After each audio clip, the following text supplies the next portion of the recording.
Yashodanandana Brajajana Ranjana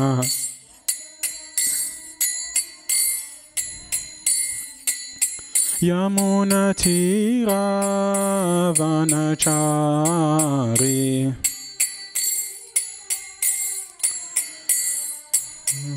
Jaya Radha Madhava Kunja Bihari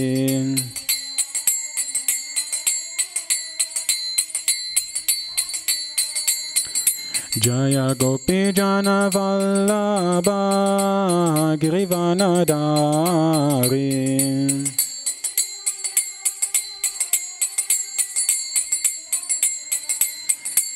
Yashodanandana Brajajana Ranjana Yamunatira Vanachari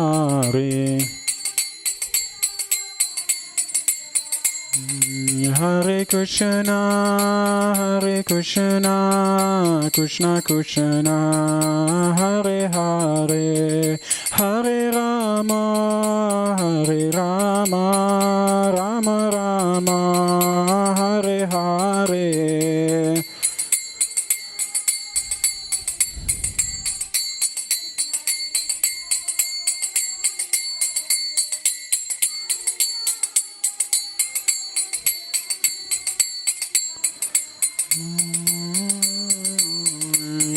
Hare Krishna,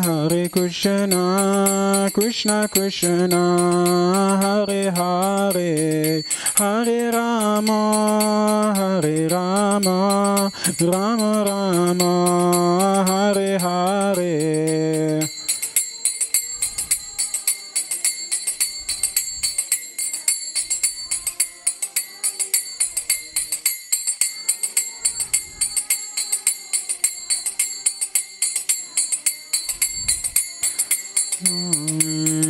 Jaya Sitaram Lakshman Hanuman Sitaram Lakshman Hanuman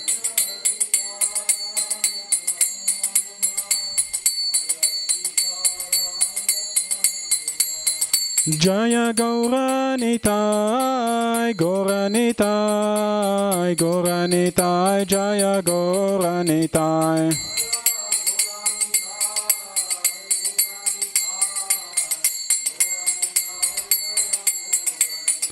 Jaya Jaya Prabhupada, Prabhupada, Prabhupada, Jaya Jaya Prabhupada.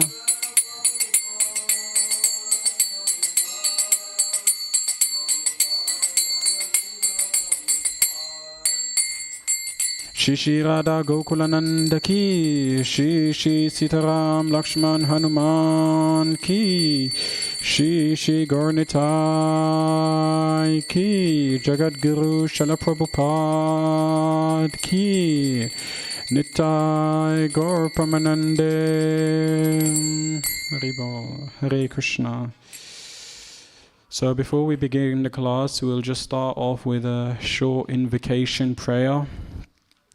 These are a very special form of discussion because it's Krishna Katha. We speak about the activities, pastimes and lessons that we can learn from the Lord, from Arjuna. So it's very auspicious, very special. It is actually said that wherever Krishna is spoken about, wherever his pastimes, Leela, anything about him is spoken is very special because Krishna is there.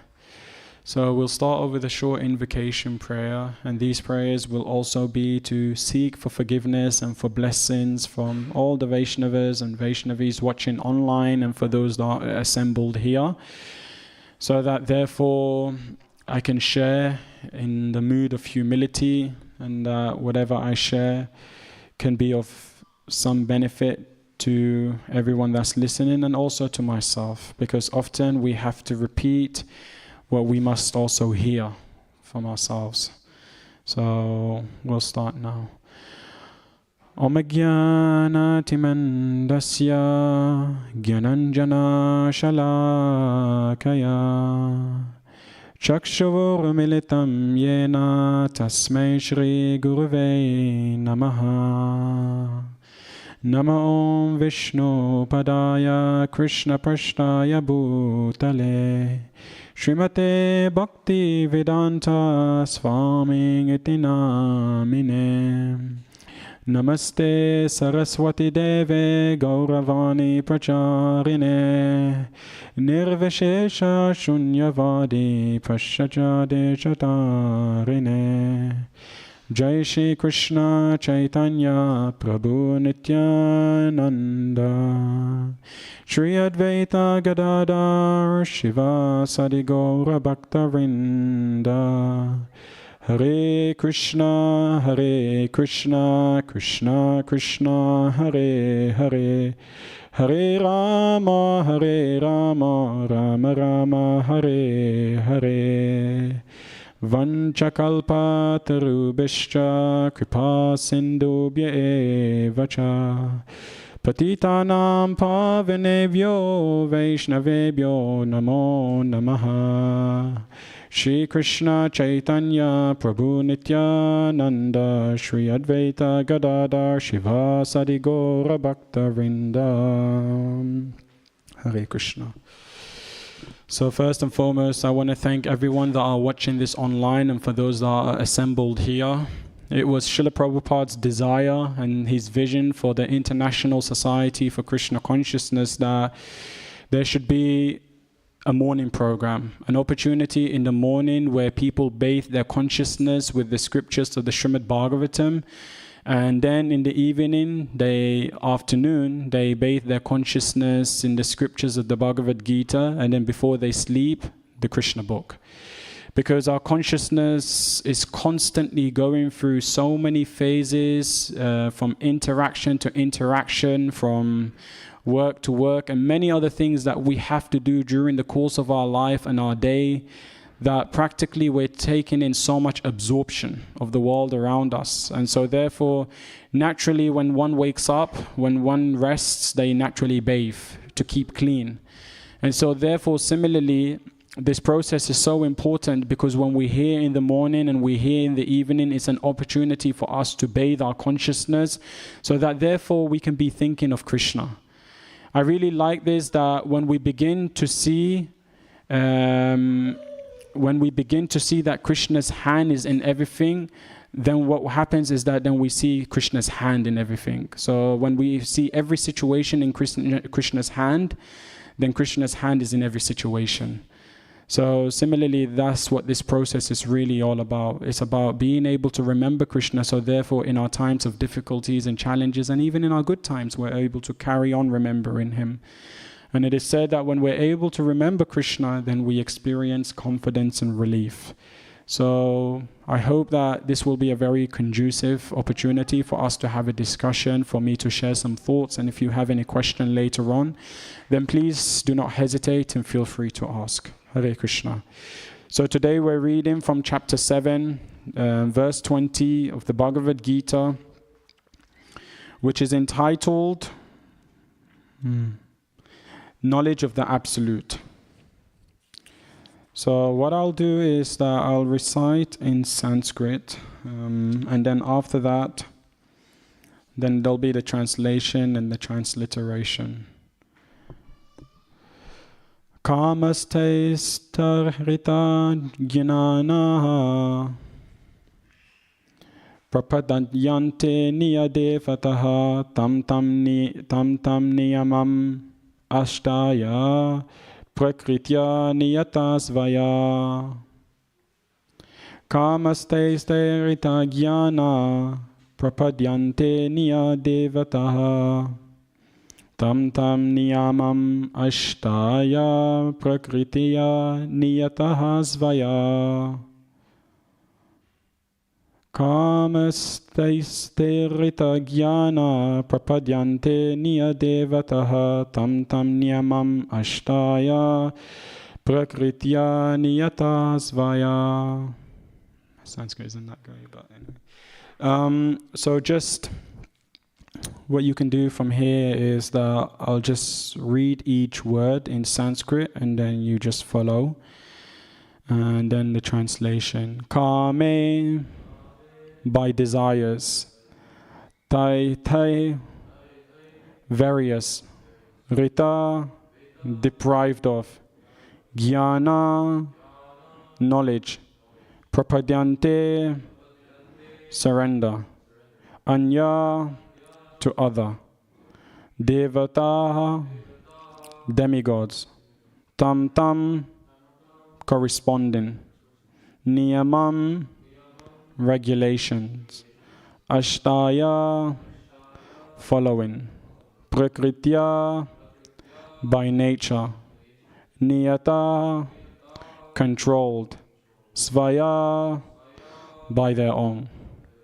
Translation by His Divine Grace, A.C. Bhaktivedanta Swami Prabhupada, Srila Prabhupada Ki.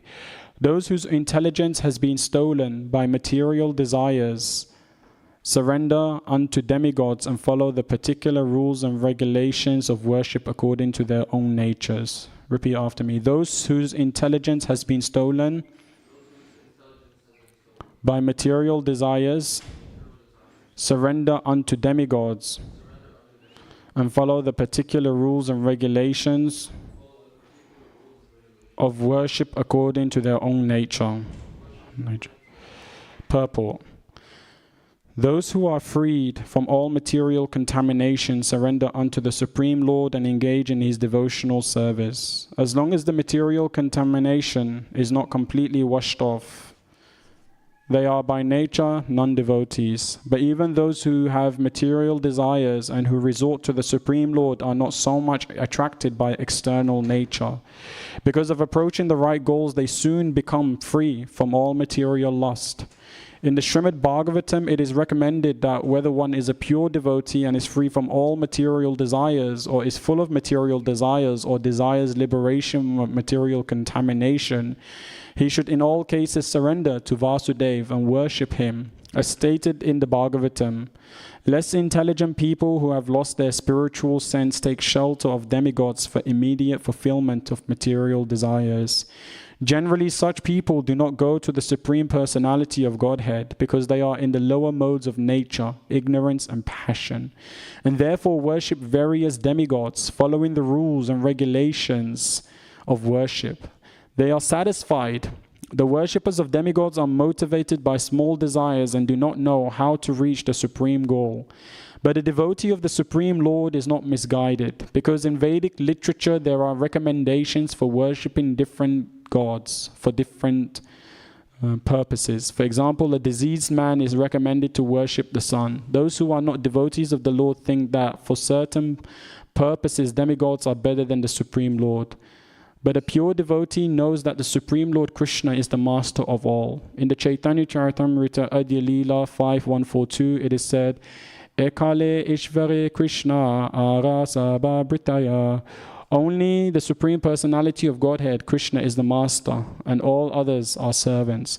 Therefore, a pure devotee never goes to demigods for the satisfaction of his material needs. He depends on the Supreme Lord, and the pure devotee is satisfied with whatever he gives. So just to repeat the translation again. Those whose intelligence has been stolen by material desires surrender unto demigods and follow the particular rules and regulations of worship according to their own nature. So I want to do, recently there's something just a little bit different that I've been trying to do by the mercy of Guru and Krishna, and that is to try and make these sessions, these Bhagavad Gita sessions, more interactive, more relevant, more applicable, and more relatable.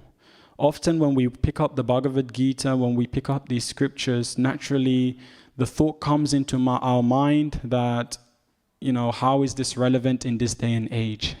Something that Krishna has spoken 5,000 years ago, how is it relevant to my life, what I'm experiencing, the challenges and difficulties? And naturally what happens is that when people are unable to make correlation between what they're reading and studying and what they're going through in their own lives, then naturally what happens is that people switch off. So therefore it's so important that when we're reading the Bhagavad Gita, how is it relatable? How is it relevant? What is it that we can extract from it so that therefore we're able to apply it in our own lives?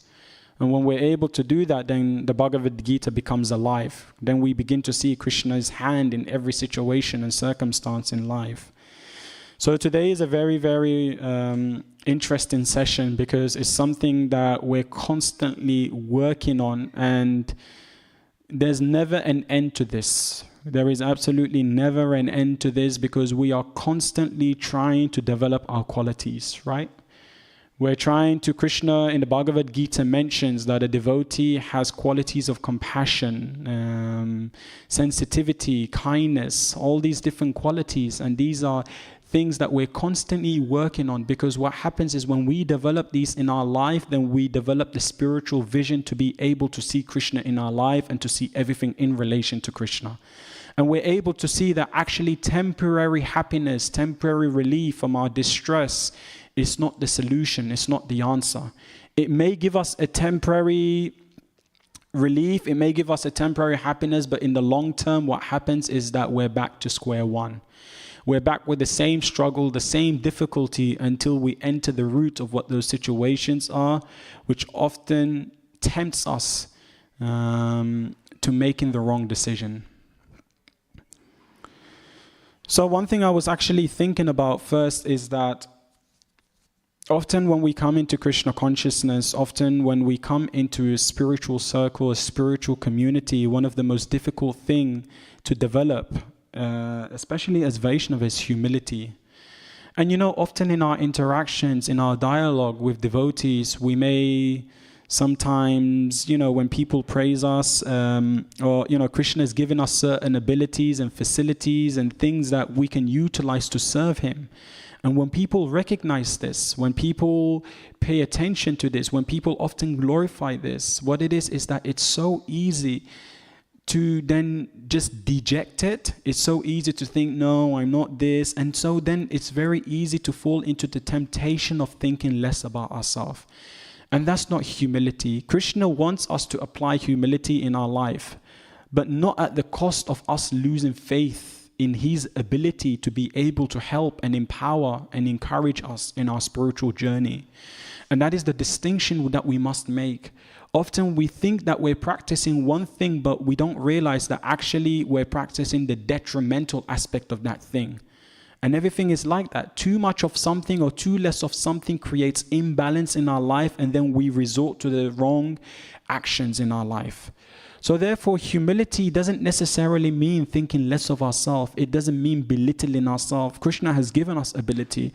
Krishna has given us resources. Krishna has given us so many things that we can utilize to glorify him, to please him, to make a difference in the lives of other souls, other people.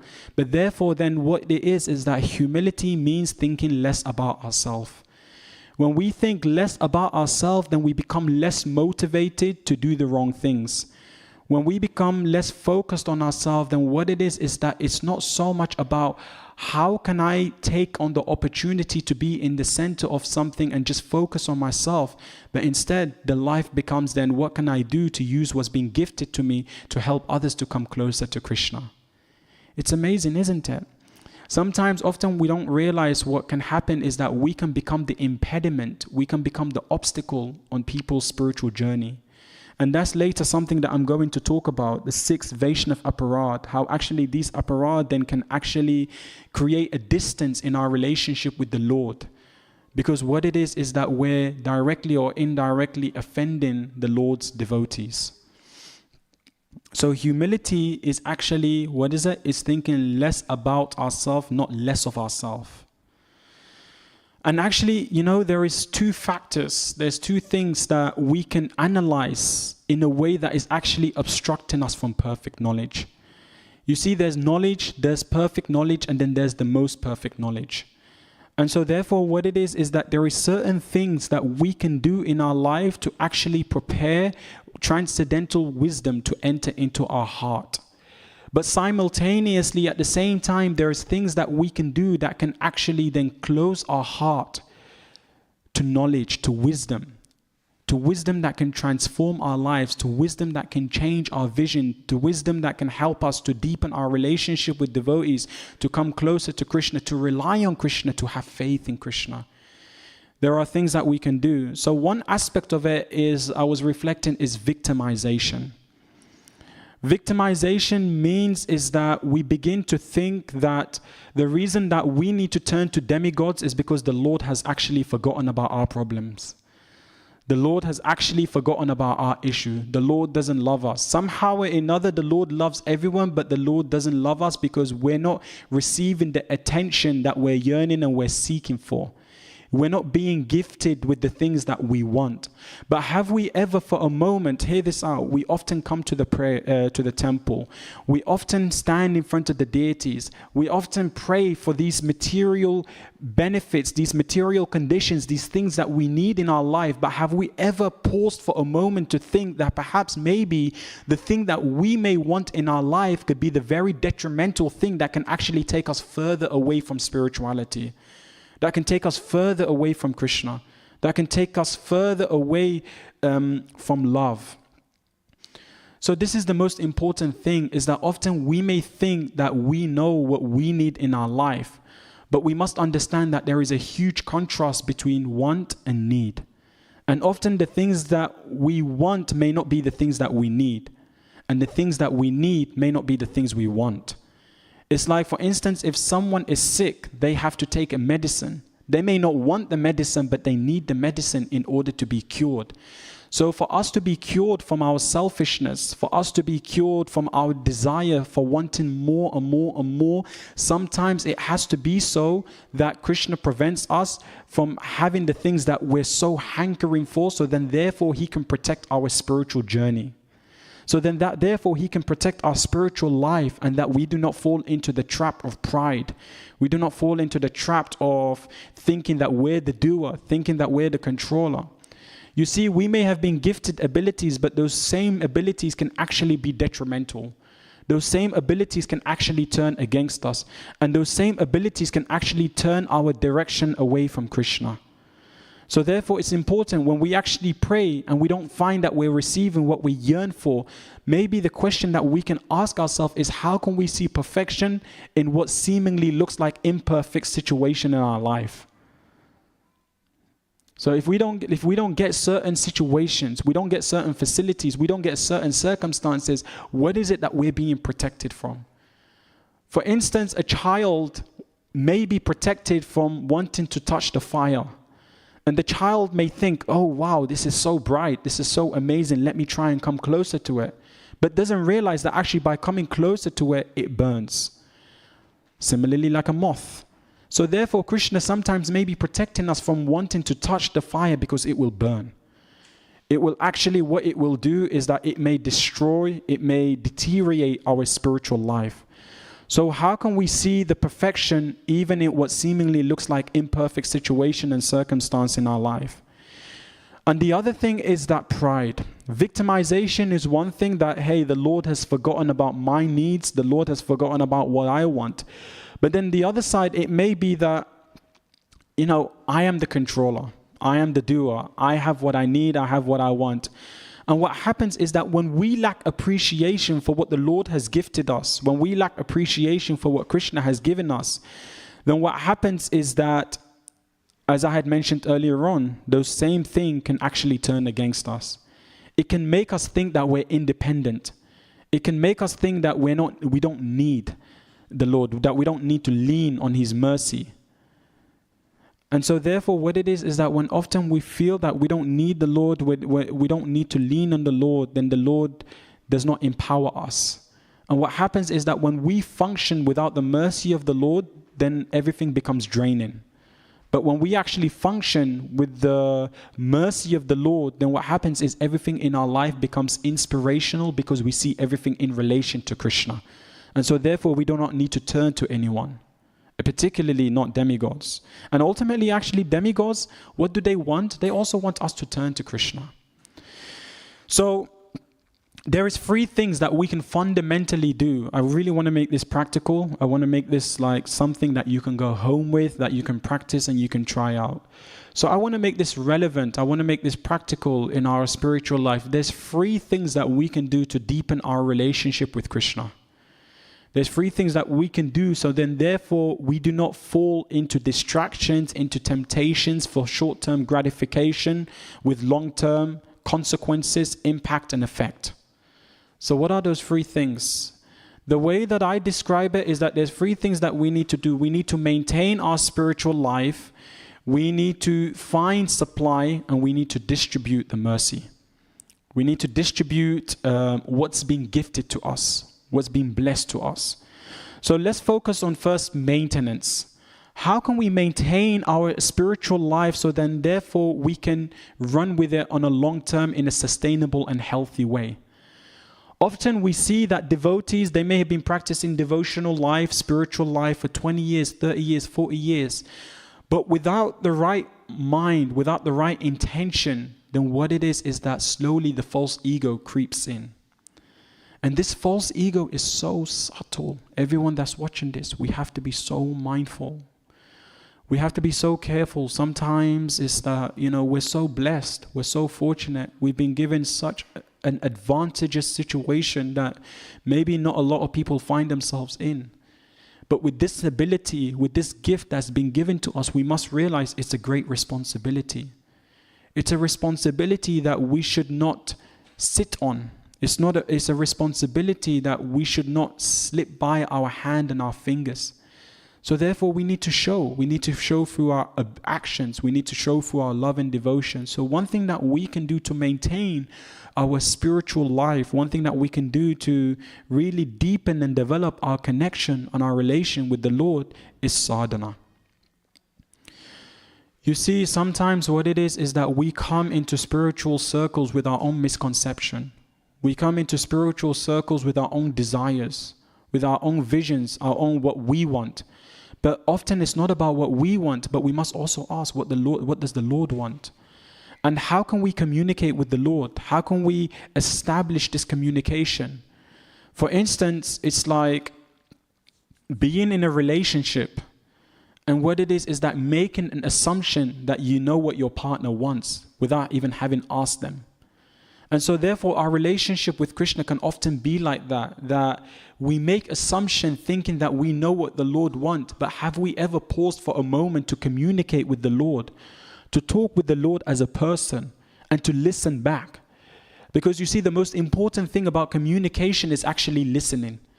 And often we may communicate because we want our part said. We want to say what is in our heart, but are we ready to hear and listen what is in the heart of the Lord?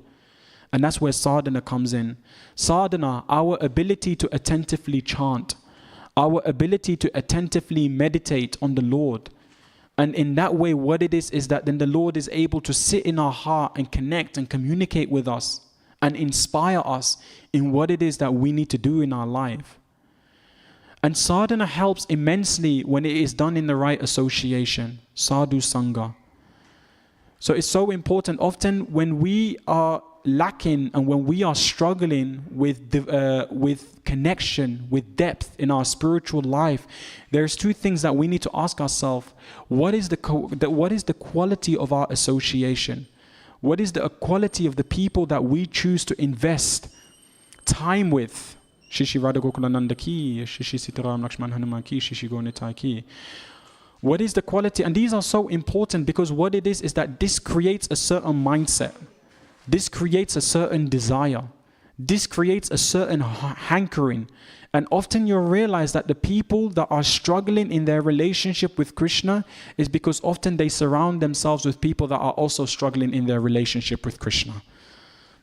But when we surround ourselves with people that have deep appreciation for the Lord, that have deep connection, deep spiritual connection in their life, even if we're lacking that, as long as we keep and maintain and sustain that association in the mood of humility, then what happens is that we will naturally make progression in our own life. We will no longer see ourselves for the conditioned qualities that we came into spiritual life with, but we will see that actually with the support of the Vaishnavas, the support of the devotees, Sadhu Sangha will help us to overcome this. Our enemy only seems big when we allow to attack at us from the inside. And then, so therefore, we need people in our life with resilience. We need people in our life with determination, and we need people in our life with great vision of Krishna consciousness. And when we surround ourselves with people like that, then the quality of our speech, the quality of our behavior, the quality of our vision, how we pray to Krishna, how we approach Krishna, everything begins to slowly transform. And it's not just sadhu sangha, but it's also supply. It's also about service. Rupa Goswami mentions that actually the 6 loving exchanges, one of the exchange is actually to be able to accept gift and to be able to receive gift. And the greatest gift is service, because service naturally awakens love. And so this works both ways. We must give and we must also happily receive.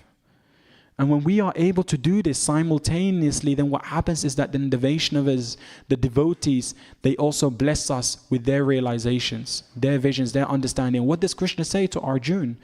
That it's not just about inquiring, but it's also about surrendering.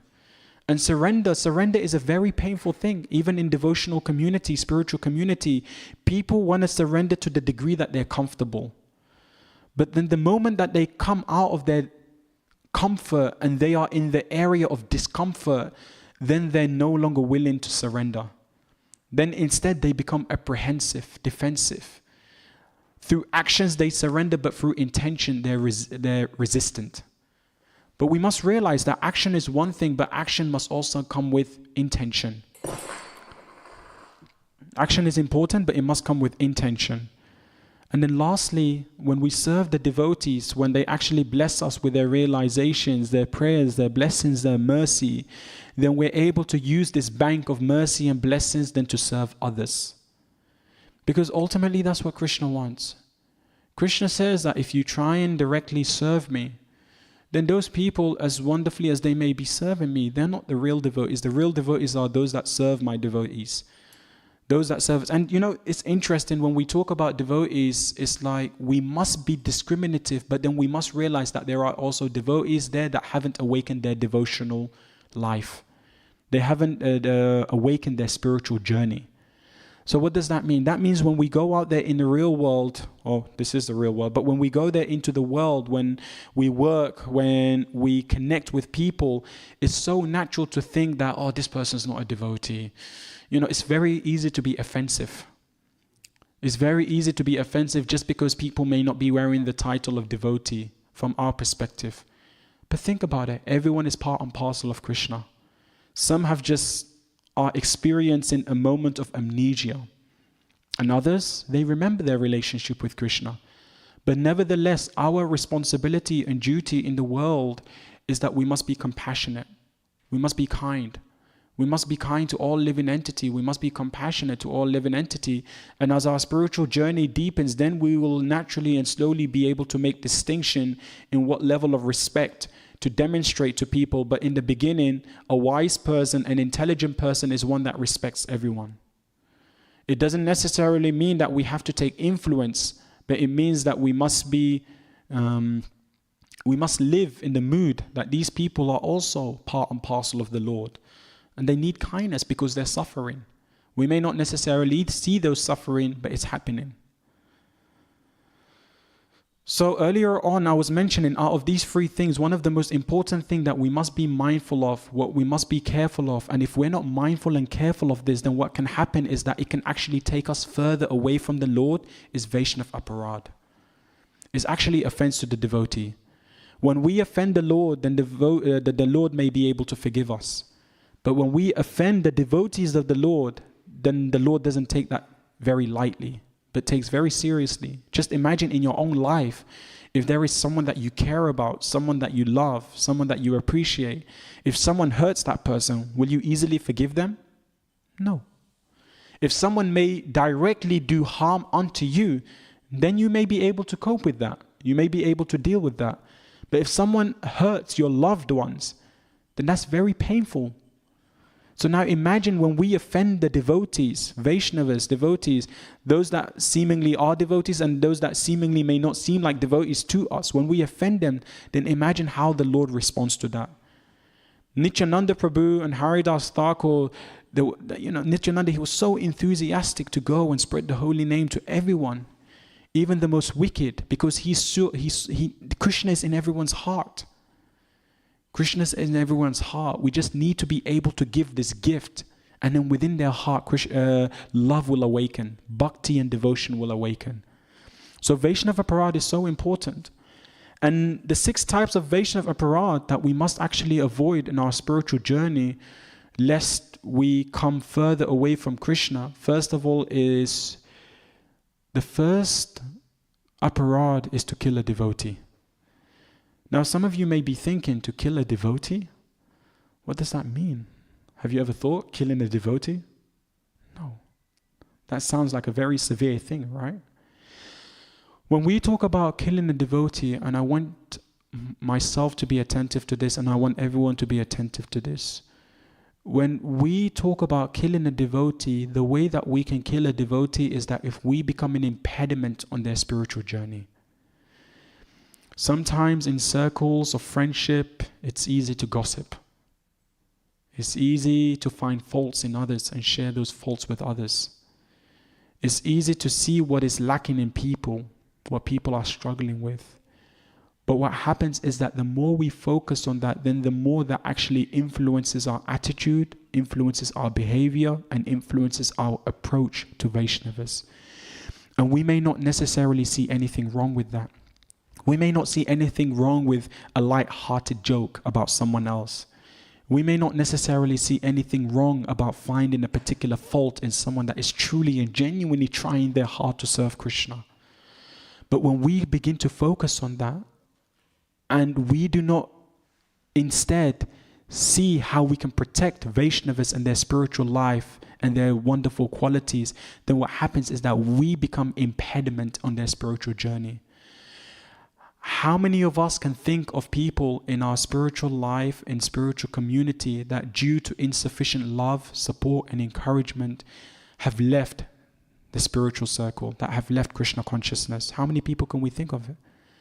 That because of our behavior, our attitude, our impersonalism, the way we behave towards them, they felt like they've lost their faith in the Lord. And as a result of it, they've turned somewhere else or to someone else. So that is what it means to kill a Vaishnav. Every devotee has a potential, an opportunity to come closer to Krishna. But that impediment can take place when we actually become blasphemous. And to become blasphemous means to actually not value a devotee, their effort and how hard they're trying. And what happens is that when we become impediment on another devotee's spiritual journey, why would the Lord want us? We're here to support each other. We're here to encourage each other. We're here to protect each other. And when we protect other people's spiritual life, then our spiritual life becomes protected. The other thing is to blaspheme a Vaishnava, to find fault. I always think to myself, for every one fault that I unintentionally see that I'm finding in a devotee, why not think about 2 positive qualities about that devotee? So it's so important that as much as, the natural tendency of human being, especially the mind, is that we're always looking for the things that can go wrong. We're looking for the things that can go wrong in situations. We're looking for the things that can go wrong in circumstances, and we look for the things that can go wrong in a devotee. But you see, the thing is, it's so interesting when we're constantly finding faults in a devotee, we're constantly complaining about a devotee. What happens is that in another way, we're actually wishing that they didn't do as well as they could to serve Krishna. Have we ever thought about it that way? That when we actually think ill about a devotee, what we're actually thinking is that, I want that devotee to serve, but maybe I don't want that devotee to serve as greatly as I want to serve. Yes, some level of competition, a healthy enthusiasm to serve is important, but not when it becomes detrimental, not when it breeds envy, not when it breeds jealousy. So therefore, what we can do to tackle this is that we can be encouraging to devotees. And encouraging doesn't mean false encouraging. It doesn't mean going up to devotee and falsely encouraging them for something that we know that they need to improve on, because that's also a disservice. But genuinely searching within our heart, seeing what it is that that devotee is really sincerely trying hard, and just going up to them. And it doesn't even have to be in public. It could just be in private, just saying you're doing well in these areas. And what happens is that when we actually encourage devotees, then they become more receptive to feedbacks. They become more receptive to support. The other thing is not to offer respect to devotees. Often we may see nowadays, we even see that in Sri Mayapur, that we see that often Swami, Sannyasis, senior devotees may be walking around and traveling around, and we may even neglect to pay our respects to them. It's becoming a culture that more and more what's happening is that our propensity to pay respect to these wonderful devotees that have dedicated so many years of their life to serve Krishna, to serve the devotees, our culture and etiquette of paying respect to them is slowly decreasing. And what happens is that when we neglect to pay respect to devotees, that can actually be a symptom of loss of culture within ourselves. It's important to pay respect. And paying obeisance is one aspect of it, but also we can pay respect in our mind to these devotees that have actually, they're the closest thing to Krishna. They've given so much of their years, time and life to Krishna. So by paying our obeisance to them, by respecting them, by acknowledging their presence, then what happens is that by acknowledging that presence, then they can give blessings. So it's really important that we actually are respectful.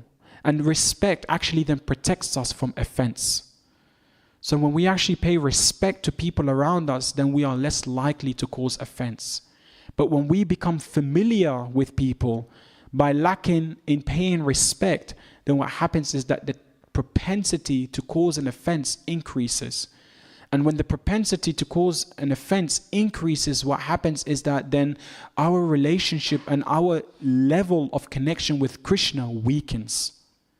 So you see how devotees, paying respect to devotees, paying respect to anyone, actually has a very important correlation with the level, the depth of our connection with the Lord. So we shouldn't be biased. We shouldn't think like, I'll just focus on the Lord. I don't need anyone else. I don't care about anyone else. Because that is not the mood of a Vaishnava. A Vaishnava is not an impersonalist. We need relationship in our lives. And those relationships must be nourished, must be cultivated, must be watered, and must be done lovingly. The other thing is being angry at a devotee. So this is another offense. Yes, when we're living in a tight circle of community, when we're around devotees all the time, it's so easy to become familiar. And with that familiarity, often there's misunderstanding. And with misunderstanding, there may be a propensity to become angry and to cause offense. So therefore, the way to actually avoid anger is through communication. And the most important form of communication is listening. Often in a communication, we want to be heard, but we don't want to listen. We want our points to be acknowledged, but we don't want to hear the points of those around us. So therefore, it's really important that actually the way to tackle anger in our relationship with Vaishnavas, with devotees, is to actually communicate. And the most important form of communicating is actually listening. The other thing is not feeling delighted when we see a devotee. So you can see, and lastly is thinking ill of a devotee. And the way to go through that is to forgive. So when we offend devotees, and there's so many pastimes of devotees that took so much pride in their ability. I think one that I can think of is Kaviraj Rupa. And how once he was given a class, and then what happened was that, just bear with me for a second. What happened, yes, Rupa Kaviraj, and what he was doing, he was given a class, and then there's Krishna Priya Thakurani, that came to that class, and what it is that she genuinely wanted to listen, but she could not stop her ability to chant the holy name. And Rupa Kaviraj, then what it is that he took this as an offense is that, why is this Mataji disrupting my class? And then this pride, what had happened is that Srimati Radharani noticed, and aparad means anything to go against Radha's mercy. So because he acted in a way that was not auspicious, then all these blessings were actually taken away from him. And so the very thing that helped him to come closer to Krishna and support and help devotees, what had happened was that it became the source of his pride that made him fall down, that made him lose his connection and his relationship with Krishna. So you see how the gifts in our life, when we do not source it back to the personality that we should be grateful for, it can actually be the very thing that becomes detrimental in our spiritual life. So we must actually have humility, but also we must respect the Vaishnavas, knowing that actually Krishna can come in any representation of anyone. For instance, these 3 young, wonderful daughters of yours, Krishna can actually come through any one of them. And so therefore we must be respectful. We must be respectful to everyone and anyone, knowing that the Lord can test us in any way. And when we actually succeed in those tests, then what happens is that then we're able to come closer to the Lord. So remember that the definition of lust is the desire for comfort at the expense of others' discomfort. But then the definition of love is the desire to become an agent of love to serve Krishna and to bring others closer to Krishna. And when we actually bring others closer to Krishna, what happens is that then we feel closer to Krishna. So there's so much more to cover, but I think one thing that I will kind of conclude with before I open up for just a short questions and answers is that, I always say that actually one of the things that can distract us from our relationship with Krishna is that when we have more conviction and faith in our senses, more so than the scriptures. So Krishna talks in the Bhagavad Gita how there are 4 types of defects. And we know these defects. These defects, one of them is imperfect senses. We have imperfect senses. It's that sometimes we may see something and it may not be what we thought we saw. We can easily be illusioned. We may look at someone that externally seemingly looks happy, but is going through so much distress. We have the propensity to cheat. When our value, when what we want is not orientated around Krishna, then what it is that we are willing to do anything and everything to achieve something that may not be beneficial to us. And also we have the propensity to make mistake. And it is said out of all these 4, there are 3 that we cannot help and there is 1 that we can help. Imperfect senses, we can't do anything about that. To be illusioned, we cannot do anything about that.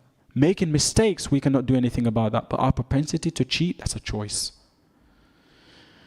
And so the solution to be able to tackle these defects, so then therefore what it is that we do not become distracted from the path of bhakti. 1 is to hear scriptures.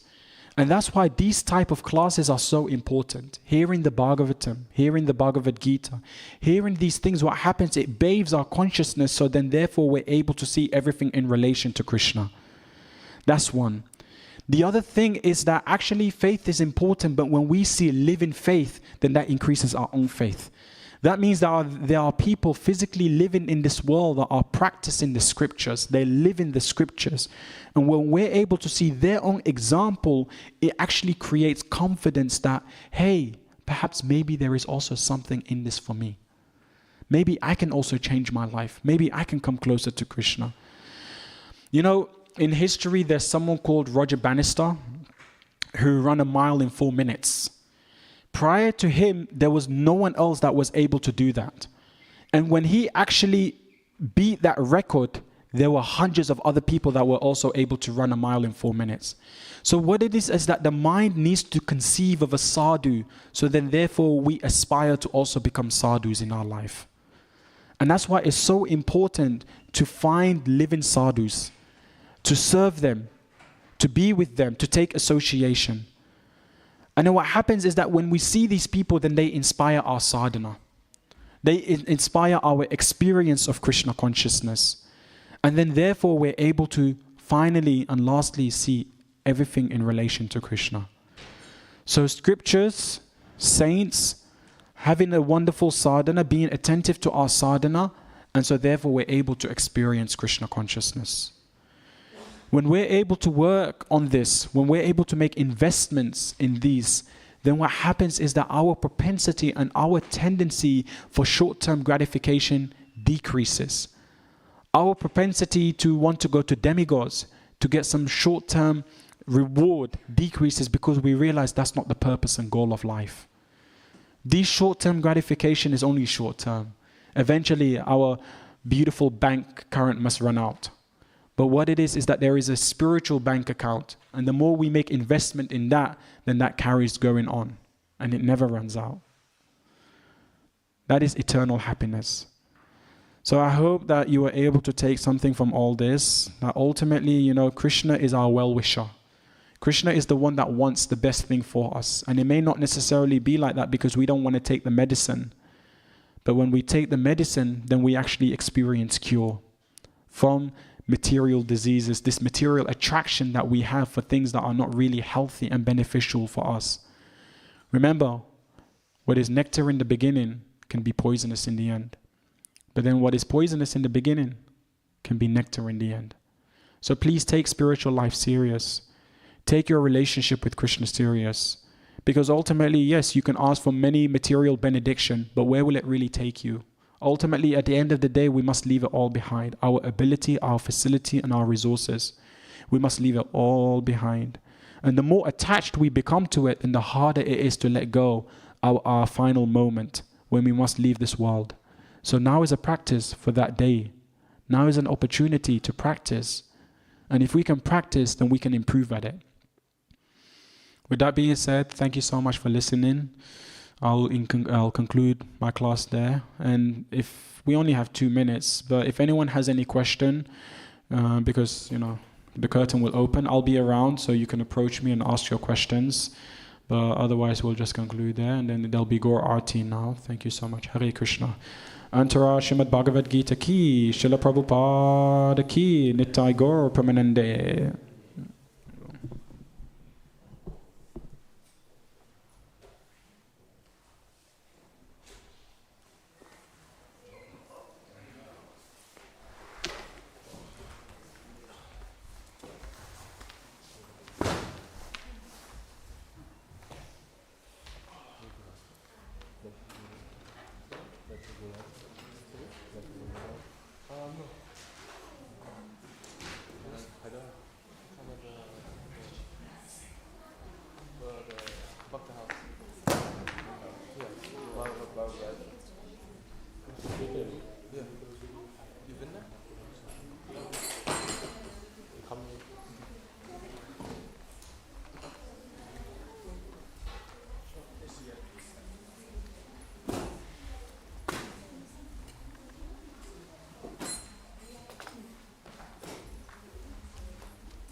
That's Mohan Prabhu's.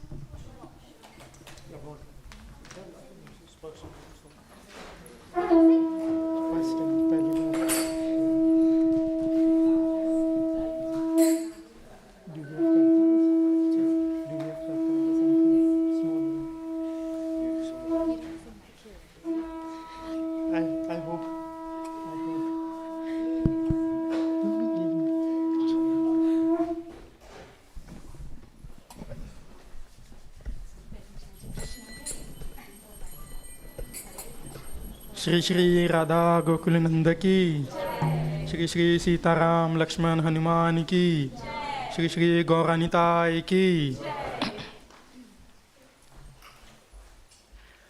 Jaya Jaya गौराचांदेर आरती को शोभा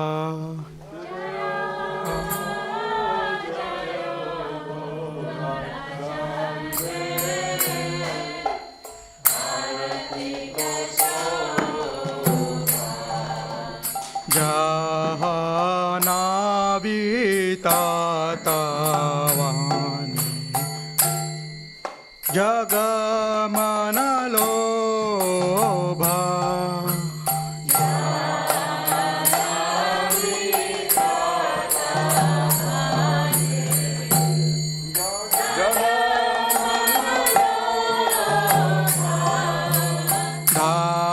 दाखिने निताई चांदा बामे गदाधारा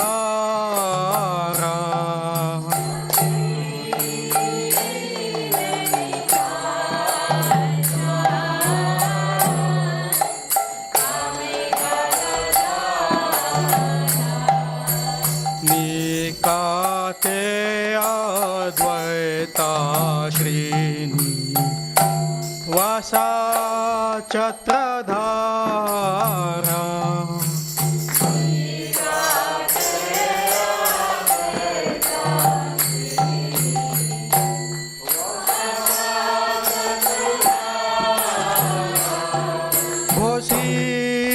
भोसियाचे गौराचा रत्न सिंहासने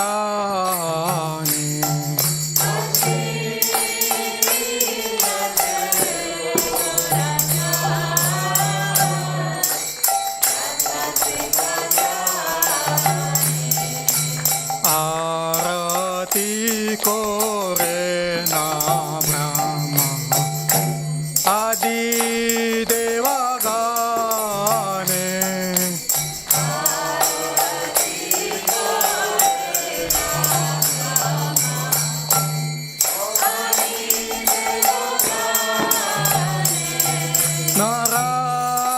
नरहरि आदि गौरी चमराधुलाया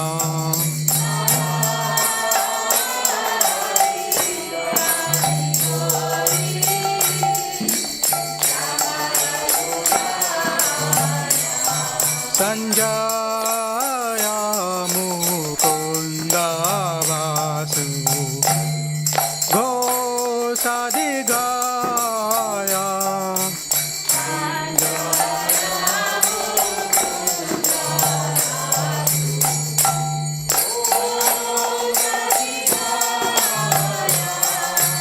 शंका भाजे घंटा भाजे भाजे करताला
नित्य गौर हरि बोल हरि बोल नित्य गौर हरि बोल